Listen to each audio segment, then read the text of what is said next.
എല്ലാ കൂട്ടുകാർക്കും പുതുവത്സര ദിനാശംസകൾ. 2025 പോലെ തന്നെ 2026 കളർഫുള്ളായി നിങ്ങളുടെ ജീവിതം മുന്നോട്ടേക്ക് കൊണ്ടുപോകട്ടെ എന്ന് പ്രാർത്ഥിച്ചുകൊണ്ട് നമ്മുടെ വീഡിയോയിലേക്ക് കടക്കാം. അപ്പോൾ ഈ ഡെയിലി അപ്ഡേറ്റ്സിലെ ആദ്യത്തെ അപ്ഡേറ്റ് ആയിട്ട് പങ്കുവെക്കാനുള്ളത് സൂപ്പർ താരമായ ഫിൻ ബാലറിനെ സംബന്ധിച്ചാണ്. WWE ചരിത്രത്തിലെ ആദ്യത്തെ യൂണിവേഴ്സൽ ചാമ്പ്യനാണ് ഫിൻ ബാലർ. എന്നാൽ ആ യൂണിവേഴ്സൽ ചാമ്പ്യൻഷിപ്പ് ഇഞ്ചുറി മൂലം പിറ്റേ ദിവസം തന്നെ റിലിക്വിഷ് ചെയ്തതിന് ശേഷം ഫിൻ ബാലറിന് അതിനുശേഷം അദ്ദേഹത്തിന് വേൾഡ് ചാമ്പ്യൻ ആകാൻ സാധിച്ചിട്ടില്ല. ടാഗ് ടീം ചാമ്പ്യൻഷിപ്പും ഇന്റർ കോണ്ടിനെന്റൽ ചാമ്പ്യൻഷിപ്പും ഒക്കെ ഫിൻ ബാലർ ഇതിനിടയിൽ വിജയിച്ചിട്ടുണ്ടെങ്കിലും അദ്ദേഹത്തിന് ഇടയ്ക്കൊക്കെ കിട്ടുന്ന വേൾഡ് ടൈറ്റിൽ സ്റ്റോറി ലൈൻ അദ്ദേഹത്തിന് വിജയിക്കാൻ സാധിക്കുന്ന രീതിയിലേക്ക് അത്രയും വലിയൊരു പരിഗണന കിട്ടുന്ന രീതിയിലേക്ക് സ്റ്റോറി മാറിയിട്ടുണ്ടായിരുന്നില്ല. എന്നാൽ 2026 ഫിൻ ബാലർ ചാമ്പ്യൻഷിപ്പ് വിജയിച്ച് അദ്ദേഹം ജഡ്ജ്മെന്റ് ഡേ എന്ന് പറയുന്ന ഫാക്ഷനെ ഒന്നും കൂടി കരുത്തനാക്കും എന്നുള്ളത് ഈ കഴിഞ്ഞ റോ എപ്പിസോഡിൽ പറഞ്ഞിട്ടുണ്ട്. അപ്പോൾ ഫിൻ ബാലറിന് അങ്ങനെയുള്ള ഒരു പ്ലാൻ നിലവിൽ ബാക്ക് സ്റ്റേജിൽ ഒരുക്കിക്കൊണ്ടിരിക്കുന്നുണ്ട് എന്നുള്ളത് ചില കൂട്ടുകാർ കമൻറ്റ് ബോക്സിൽ ഇന്നലെ ചോദിച്ചിട്ടുണ്ടായിരുന്നു. ഫിൻ ബാലറിനെ സംബന്ധിച്ച് 2024 അവസാനിക്കുമ്പോഴും 2025 ഫിൻ ബാലർ ചാമ്പ്യൻ ആയേക്കാം എന്നുള്ള രീതിയിൽ വാർത്തകൾ വന്നിട്ടുണ്ടായിരുന്നു.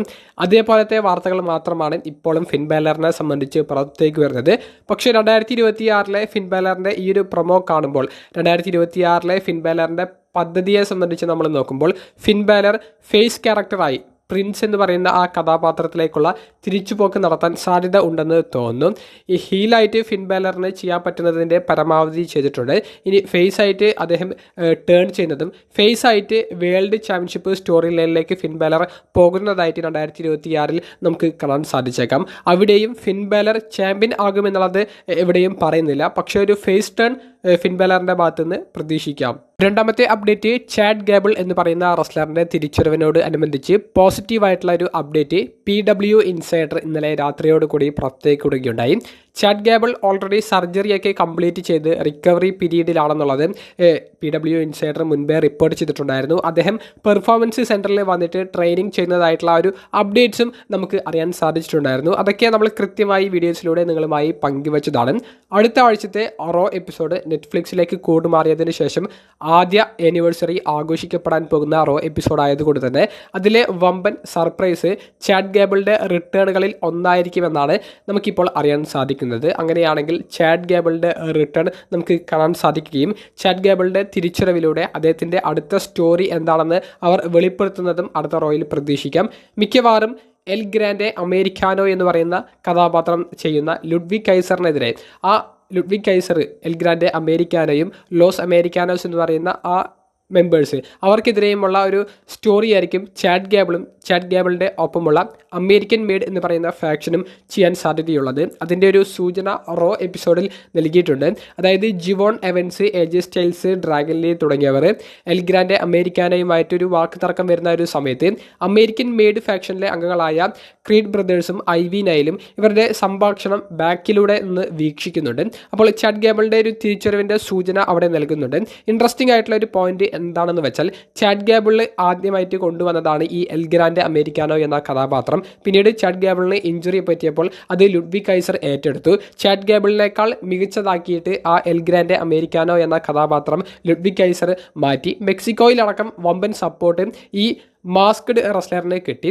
അപ്പോൾ ലുഡ്വിഗ് കൈസർ എന്ന കഥാപാത്രം പിന്നീട് ഉപയോഗിച്ചിട്ടില്ല എന്നുള്ളതും കൂടി നമ്മൾ ആലോചിക്കണം. എൽ ഗ്രാൻഡെ അമേരിക്കാനോ എന്ന് പറയുന്ന കഥാപാത്രം ചെയ്യുന്ന സമയത്ത് ചാഡ് ഗേബിൾ 2 കഥാപാത്രവും ഒരേ സമയം ചെയ്തിട്ടുണ്ടായിരുന്നു. പക്ഷേ ലുഡ്വിഗ് കൈസർ ആ എൽ ഗ്രാൻഡെ അമേരിക്കാനോ എന്ന കഥാപാത്രം സക്സസ് ആക്കിയത് കൊണ്ട് തന്നെ ഒറിജിനൽ ക്യാരക്ടറിലേക്ക് ഒരു തിരിച്ചുവരവ് നടത്തിയിട്ടില്ല. അപ്പോൾ ഇൻട്രസ്റ്റിംഗ് ആയിട്ടുള്ള ഒരു സ്റ്റോറി ഇവിടെ ബിൽഡ് ചെയ്യാൻ സാധിക്കും. അതിൻ്റെ സൂചനകൾ ചാഡ് ഗേബിളിൻ്റെ റിട്ടേണിലൂടെ അടുത്ത ആഴ്ച നമുക്ക് പ്രതീക്ഷിക്കാം എന്നുള്ളതാണ് PW ഇൻസൈഡർ നിലവിൽ റിപ്പോർട്ട് ചെയ്തിട്ടുള്ളത്. മൂന്നാമത്തെ അപ്ഡേറ്റ് മറ്റൊരു സൂപ്പർ താരമായ ഗ്രാൻഡ് സ്ലാം ചാമ്പ്യനായ ഷെയ്മസിനെ സംബന്ധിച്ചാണ്. ഷെയ്മസിൻ്റെ ഷോൾഡറിന് ഇഞ്ചുറി പറ്റി ഷെയ്മസ് ആ ടൂർണമെൻറ്റ് ജോൺസണയുടെ അവസാന എതിരാളിയെ കണ്ടുപിടിക്കുന്ന the last time is now ടൂർണമെൻറ്റിൽ നിന്ന് വിഡ്രോ ചെയ്യുന്നതാണ് ഏറ്റവും ലേറ്റസ്റ്റ് ആയിട്ട് നമുക്ക് അറിയാൻ സാധിച്ച ഷെയ്മസിൻ്റെ അപ്ഡേറ്റ്. നിലവിലൊരു ഇഞ്ചുറി അപ്ഡേറ്റ് ഷെയ്മസിനെ സംബന്ധിച്ച് അറിയാൻ സാധിച്ചിരിക്കുന്നത് സർജറി സക്സസ്ഫുൾ ആയിട്ട് കഴിഞ്ഞിട്ടുണ്ട്. ഇനി റിക്കവറി പീരീഡാണ് ഷെയ്മസിന് ബാക്കിയുള്ളത്. അത് എത്ര ആഴ്ചയാണ് എത്ര മാസമാണ് എടുക്കുക എന്നുള്ളത് വരുന്ന ദിവസങ്ങളിലാണ് അറിയാൻ സാധിക്കുക. ഷെയ്മസിൻ്റെ അപ്ഡേറ്റിനെ കുറിച്ച് കുറച്ച് കൂട്ടുകാർ ചോദിച്ചിട്ടുണ്ടായിരുന്നു. സർജറി കഴിഞ്ഞു എന്നുള്ള ഒരു ന്യൂസാണ് ഇന്നലെ രാത്രിയോടുകൂടി അറിയാൻ സാധിച്ചിട്ടുള്ളത്. നാലാമത്തെ അപ്ഡേറ്റ് NXT ബ്രാൻഡിൽ നിന്ന് മെയിൻ റോസ്റ്റർ കോളപ്പായിട്ട് വരാൻ സാധ്യതയുള്ളവരുടെ ഒരു ലിസ്റ്റ് നമുക്ക് ഏകദേശം ഇപ്പോൾ കൺഫേം ആയിട്ട് കിട്ടിയിട്ടുണ്ട്. അതിൽ ഒന്നാമത്തേത് നിലവിലെ NXT ചാമ്പ്യനായ ഒബാ ഫെമിയാണ്. ഓൾറെഡി സ്മാക്ഡൗണിലും സാറ്റർഡേ നൈറ്റ് മെയിൻ ഇവൻ്റ് എന്ന് പറയുന്ന ഷോയിലും അപ്പിയർ ചെയ്ത് മത്സരം കളിച്ച് ഒബാ ഫെമി മെയിൻ റോസ്റ്ററിലെ ക്രിയേറ്റീവ് ടീമിൻ്റെ ഒരു ഇഷ്ട താരമായിട്ട് മാറിയിട്ടുണ്ട്. അതുകൊണ്ട് തന്നെ ഈ NXT ചാമ്പ്യൻഷിപ്പ് ഒബാ ഫെമിയുടെ കയ്യിൽ നിന്ന് എന്ന് നഷ്ടപ്പെടുന്നുവോ ആ താരത്തിൻ്റെ മെയിൻ റോസ്റ്റർ ഡെബ്യൂ പിറ്റേ ദിവസം വേണമെങ്കിൽ അവർ ചെയ്യാൻ സാധ്യത ഉണ്ട് എന്നുള്ള നിലയിലാണ് റിപ്പോർട്ടുകൾ പുറത്തേക്ക് വരുന്നത്. അതിന് പ്രകാരം ഒബാ ഫെമിയുടെ വീഡിയോ പ്രൊമോസ് റോയിലും സ്മാക്ഡൗണിലുമൊക്കെ ഇപ്പോൾ അവർ കാണിച്ചു തുടങ്ങിയിട്ടുണ്ട്. അപ്പോൾ ഒബാ ഫെമി മെയിൻ റോസ്റ്റർ കോളപ്പിലൂടെ വിത്തിൻ 2 months ജോയിൻ ചെയ്യുന്നത് നമുക്ക് കാണാൻ സാധിച്ചേക്കാം. അതുപോലെ തന്നെ ട്രിക് വില്യംസ്, മുൻ NXT champion, NXT North American champion, ആ താരത്തിൻ്റെ ഒരു ഒഫീഷ്യൽ മെയിൻ റോസ്റ്റർ കോളപ്പും ഒരു ഒഫീഷ്യൽ മെയിൻ റോസ്റ്റർ ഡെബ്യൂവും നമുക്ക് ഉടനെ പ്രതീക്ഷിക്കാവുന്നതാണ്.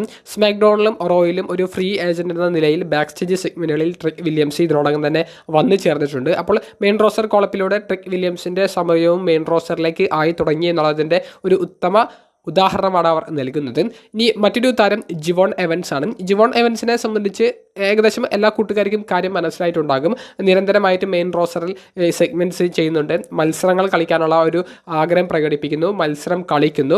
NXTയിലും താരം ആക്റ്റീവാണ്. പക്ഷേ NXTയിൽ ഇപ്പോൾ താരത്തിൻ്റെ സ്റ്റോറി ഫോളോ ചെയ്യുന്നവർക്ക് അറിയാം, ജിവോൺ എവൻസിനെ ഏകദേശം NXTയുടെ ഒരു സ്റ്റോറിയുടെ എൻഡ് വരെ അവർ എത്തിച്ച് നിർത്തിയിട്ടുണ്ട്. അപ്പോൾ ഇനി മെയിൻ റോസ്റ്ററാണ് താരത്തിൻ്റെ ബാക്കിയുള്ളത്. ഇത് മെയിൽ സൂപ്പർ സ്റ്റാർസിനെ സംബന്ധിച്ചാണ്. ഫീമെയിൽ സൂപ്പർ സ്റ്റാർസിനെ സംബന്ധിച്ചൊരു അപ്ഡേറ്റ് കിട്ടുമ്പോൾ പങ്കുവെക്കാം. അപ്പോൾ Oba Femi, trick Williams, ജിവോൺ Evans തുടങ്ങിയ NXTയിലെ യുവതാരങ്ങൾ ഉടനെ മെയിൻ റോസ്റ്റർ ബ്രാൻഡിൻ്റെ ഭാഗമായേക്കും. ഇതിൽ ഏതൊക്കെ റെസ്ലേഴ്സ് ഏത് ബ്രാൻഡിൻ്റെ ഭാഗമാണ് എന്നുള്ളത് അറിയാൻ വേണ്ടി മാത്രമാണ് ഒരു സർപ്രൈസ് ഉള്ളത്. അത് വരുന്ന ദിവസങ്ങളിൽ നമുക്ക് മറ്റ് അപ്ഡേറ്റുകളിലൂടെ പങ്കുവെക്കാം. ഏറ്റവും അവസാനത്തെ അപ്ഡേറ്റ്, റോമൻ റെയിൻസിൻ്റെ തിരിച്ചറിവിൻ്റെ സാധ്യത നിലവിൽ കാണുന്ന ഒരു സ്റ്റോറി അടുത്ത ആഴ്ചത്തെ റോ എപ്പിസോഡിൽ നടക്കുന്നുണ്ട്. CM പങ്കും ബ്രോൺ ബ്രേക്കറും തമ്മിൽ ഏറ്റുമുട്ടുന്ന വേൾഡ് ഹെവി വെയ്റ്റ് ചാമ്പ്യൻഷിപ്പ് മത്സരത്തിൽ നിലവിൽ എല്ലാ അഡ്വാൻറ്റേജും ബ്രോൺ ബ്രേക്കറിൻ്റെ കൂടെയാണ് ഉള്ളത്. അതായത് ഇപ്പോൾ ദ വിഷൻ എന്ന് പറയുന്ന ഫാക്ഷനിലെ മെമ്പേഴ്സിൻ്റെ എണ്ണം കൂടിയത് ബ്രോൺ ബ്രേക്കറിന് വിജയ സാധ്യത കൂട്ടുന്നുണ്ട്. ബ്രോൺ ബ്രേക്കർ പുതിയ ചാമ്പ്യൻ ആകാനുള്ള സാധ്യത കൂട്ടുന്നുണ്ട്. മറിച്ച് ഇനി CM പങ്കിൻ്റെ കാര്യത്തിലേക്ക് നോക്കുകയാണെങ്കിൽ CM പങ്കിനെ സപ്പോർട്ട് ചെയ്യാൻ അത്രയും വലിയൊരു സംഘം CM പങ്കിൻ്റെ കൂടെയില്ല. റെയ്മിസ്റ്റിയോയും പെൻറ്റയും വന്നാൽ പോലും ദ വിഷൻ ടീമിനെതിരെ അടിച്ചു നിൽക്കാൻ പറ്റുന്ന ഒരു സിറ്റുവേഷൻ അല്ല നിലവിൽ ഉള്ളത്. കുറച്ചും കൂടി സ്ട്രോങ് ആക്കിയിട്ടാണ് ദ വിഷൻ ടീമിനെ കാണിച്ചിട്ടുള്ളത്. അങ്ങനെയാണെങ്കിൽ CM പങ്കിനെ സഹായിക്കാൻ വേണ്ടി റോമൻ റെയിൻസ് കടന്നു വരികയും റോമൻ റെയിൻസിൻ്റെ സഹായത്തോടു കൂടി CM പങ്ക് ടൈറ്റിൽ റിട്ടേൺ ചെയ്യുന്നതും ഇതേ സമയത്ത് റോമൻ റെയിൻസ് ആ ടൈറ്റിൽ എടുത്ത് CM പങ്കിൻ്റെ കയ്യിലേക്ക് വെച്ചു കൊടുക്കുന്നതുമായിട്ടുള്ള ഒരു മുഹൂർത്തം കാണിച്ചാൽ റോയൽ റംബിൾ പ്രീമിയം ലൈവ് ഇവൻറ്റിലെ മെൻസ് റോയൽ റംബിൾ മത്സരത്തിൽ നിലവിൽ ഫേവറേറ്റ് ആയിട്ട് നിൽക്കുന്ന റോമൻ റെയിൻസ് ഈ റോയൽ റംബിൾ വിജയിച്ച് CM പങ്കിൻ്റെ ചാമ്പ്യൻഷിപ്പിനെ ചലഞ്ച് ചെയ്യുമോ എന്നുള്ള രീതിയിലേക്ക് ആരാധകരുടെ ഒരു തോട്ട് വന്നേക്കാം, ഒരു ചർച്ച നടന്നേക്കാം. അതിലേക്ക് സ്റ്റോറി പോകുമോ എന്നുള്ള രീതിയിൽ കുറച്ചും കൂടി എൻഗേജിങ് ആക്കിയിട്ട് അവർക്ക് മാറ്റാൻ സാധിക്കും. അപ്പോൾ ഇത്തരത്തിലുള്ളൊരു പ്രതീക്ഷ അടുത്ത റോ എപ്പിസോഡിന് ഉണ്ട്. എന്താണെന്ന് വെച്ചാൽ നെറ്റ്ഫ്ലിക്സിൽ പ്രീമിയർ ചെയ്യപ്പെട്ടതിന് ശേഷം ആദ്യ ആനിവേഴ്സറി ആഘോഷിക്കപ്പെടുന്ന റോ എപ്പിസോഡ് ആയതുകൊണ്ട് തന്നെ വമ്പൻ സർപ്രൈസ് അവർക്ക് അത്യാവശ്യമാണ്. എന്നാൽ മാത്രമേ തുടർന്നുള്ള റോ എപ്പിസോഡിനും റോയൽ റംബിൾ പ്രീമിയം ലൈവ് ഇവൻറ്റിനും കുറച്ചും കൂടി ഒരു സീരിയസ്നെസ് കിട്ടുകയുള്ളൂ. അപ്പോൾ റോമൻ റെയിൻസിൻ്റെ റിട്ടാണോ അല്ലെങ്കിൽ റോമൻ റെയിൻസിനെ പോലെയുള്ള ഒരു മെഗാ സ്റ്റാറിൻ്റെ ഒരു റിട്ടാണോ CM പങ്കിൻ്റെ മാച്ചിൽ നടത്തിയാൽ അത് വരുന്ന ആഴ്ചകളുടെ വ്യൂവർഷിപ്പ് ഉയർത്തും, റോയൽ റംബിളിന് കുറച്ച് ക്രെഡിബിലിറ്റി കൊടുക്കുകയും ചെയ്യുമെന്നാണ് എൻ്റെ അഭിപ്രായം. റോമൻ റെയിൻസിനെ ഞാൻ പ്രതീക്ഷിക്കുന്നുണ്ട്. നിങ്ങളുടെ അഭിപ്രായം കമൻറ്റ് ബോക്സിൽ രേഖപ്പെടുത്തുക. അപ്പോൾ അടുത്തൊരു വീഡിയോയുമായി കാണുന്നത് വരെ ബൈ.